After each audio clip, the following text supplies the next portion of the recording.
संपत्ति से पहले सदचिंतन की आवश्यकता है। Righteous thinking is needed before wealth. प्राचीन काल में सुविधा साधन निस्संदेह अब की अपेक्षा बहुत कम थे, फिर भी लोग निरोग और दीर्घजीवी होते थे। हंसी खुशी के दिन गुजारते थे, मिलजुल कर रहते थे और चैन की सांस लेते थे। किंतु अब संपत्ति, शिक्षा और सुविधाओं का अत्यधिक बाहुल्य होने पर भी सर्वत्र मरघट जैसी नीरव नीरसता दिखती है। स्नेह, सद्भाव की गहराई दीख नहीं पड़ती। उसके स्थान पर उथला आडंबरी, छद्म शिष्टाचार भर रह गया है। भीतर से घोर निर्ममता और बाहर से मयूर स्वर का अभिनय अब एक मान्यता प्राप्त कला कौशल बन गया है।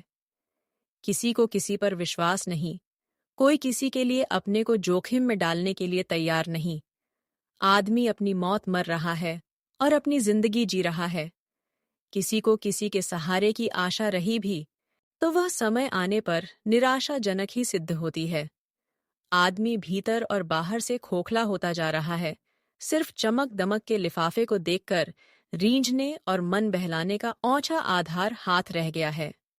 अस्वस्थ शरीर और उद्विग्न मन लेकर लोग किसी तरह जिंदगी की लाश ढो रहे हैं।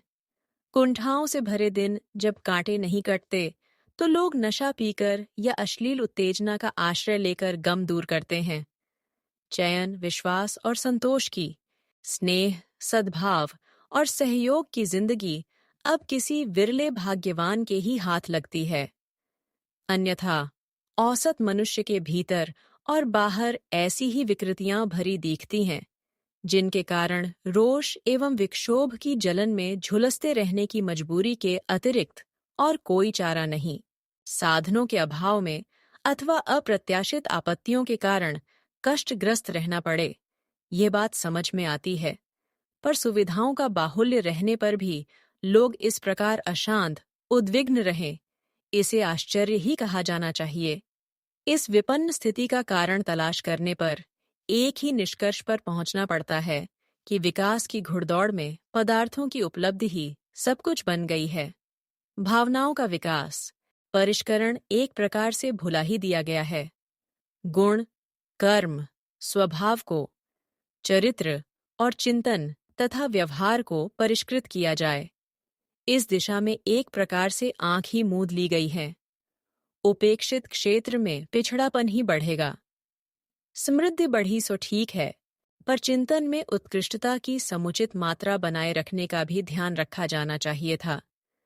दुर्भाग्य इस युग का यही रहा है कि जनजीवन और चिंतन को दिशा देने वाले तथाकथित मनीषियों ने समृद्धि को ही सब कुछ बताने की भूल बरती।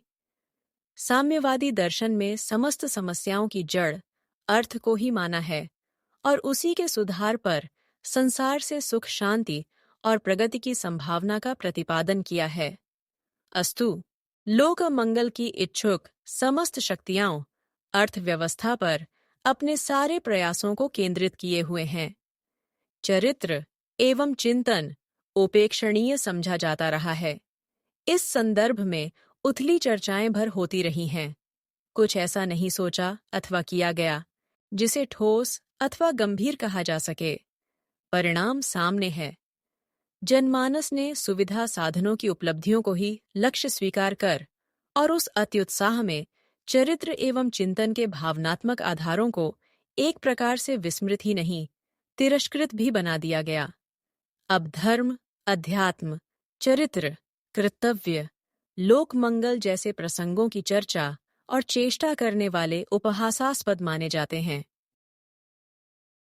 अगर आपको ये वीडियो पसंद आया हो तो हमारे चैनल शोभा नामदेव को लाइक करें, दोस्तों के साथ शेयर करें और सब्सक्राइब करें।